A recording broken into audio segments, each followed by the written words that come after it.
Welcome back to The Explainer. So think about this for a second. How does a totally destitute outcast, a boy left with practically nothing out on the freezing Asian steppes, grow up to build the absolute largest contiguous land empire in human history? Today, we are diving headfirst into the unbelievable rise of Genghis Khan. Right. How did an outcast actually pull off this seemingly impossible level of geographic domination? We're talking about a guy born into a completely fractured, fiercely warring nomadic world. There wasn't some unified state just waiting for him to take over. No standing army, zero sprawling administration. And yet, he engineered a conquest that literally swept right across Asia and Europe. Okay, to really wrap our heads around this feat, we first have to grasp the sheer, staggering scale of what the Mongol Empire actually became. It holds the all-time record as the #1 largest contiguous, meaning physically connected, land empire in the entire history of the world. To put that into perspective for you, at its peak, it was more than double the size of the Roman Empire. We're talking roughly 9 million square miles. It was a hyper-fast expansion that completely shocked the medieval world. But here's the crazy part. The origins of this massive superpower, they started from absolutely nothing. And the whole story really kicks off with the childhood of a boy named Temüjin, the kid who would eventually become Genghis Khan. Now, his early life wasn't just difficult, it was a desperate, day-to-day fight for survival. After his father was murdered, young Temüjin and his family were basically abandoned by their own tribe out on the unforgiving Mongolian steppe. They were completely destitute. They survived freezing winters just by foraging for wild roots and, incredibly, hunting field mice. It was this brutal, foundational period of sheer survival that forged an absolutely unbreakable resilience in him. So that desperate childhood bleeds right into a youth completely focused on just staying alive. But as Temüjin reached adulthood, he didn't just survive. He adapted. Big time. He began navigating the deadly, super complex world of tribal politics, forming strategic alliances and swearing blood brotherhoods. Slowly, methodically, he started taking down rival tribes one by one and absorbing their people directly into his own ranks. The culmination of this immense, bloody struggle hit in the year 1206. That was the pivotal moment. He successfully united the completely disparate Mongol tribes and officially took on the title we all know him by today, Genghis Khan, the universal ruler. Now that the Mongol tribes were officially united, Genghis Khan engineered something the world had never really seen before, the Mongol military machine. This newly united force essentially transformed into an unstoppable juggernaut. First off, the highly mobile cavalry. These armies could travel distances that completely shocked their enemies. And they executed tactics with unparalleled horse archers, who could accurately shoot while riding at a full-blown gallop. Crazy, right? But it wasn't just about raw speed. Genghis Khan completely restructured his army, using a really strict decimal system. He organized warriors into tightly disciplined units of 10, 100, and 1,000, which immediately broke down those old tribal loyalties. Then add in rapid communication across massive distances, using the famous Yam postal relay system, plus some seriously sophisticated intelligence networks. They knew an enemy's weaknesses intimately before a single arrow was ever fired.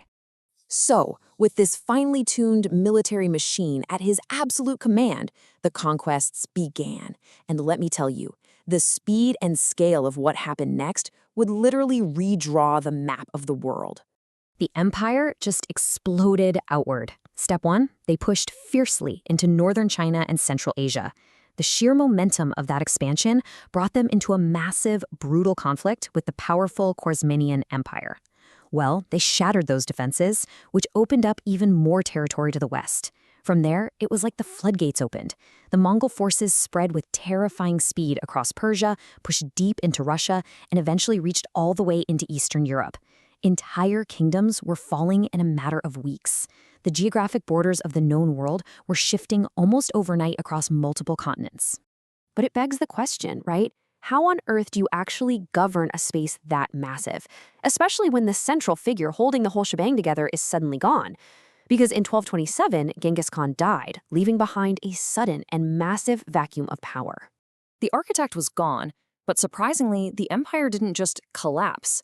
Under Genghis Khan's successors, that rapid territorial expansion actually kept going, pushing the borders even further out. Over time, however, the sheer administrative nightmare of running an empire of this unprecedented size just became physically impossible for one central ruler. So the immense territory was eventually divided into major Mongol khanates, basically distinct regional empires ruled by his various descendants. This massive division gave rise to famously powerful states, like the Golden Horde in Russia and the Yuan dynasty in China. Ultimately, all of this hyper-expansion and subsequent division left behind a fundamentally changed Eurasia. History is rarely just one note, and the legacy of the Mongol Empire remains deeply complex and intensely dualistic. On one hand, you have the undeniable reality of the Mongol conquests, unprecedented destruction and incredibly brutal warfare. The human cost of building this empire was staggering. Entire cities were leveled and populations were decimated during the campaigns. But weighing against that devastation is a truly remarkable era of connectivity. Because this massive territory was eventually brought under a unified system of control, a period we often call the Pax Mongolica, we see a revolutionary expansion of trade. The Silk Road was vitalized and, importantly, heavily protected.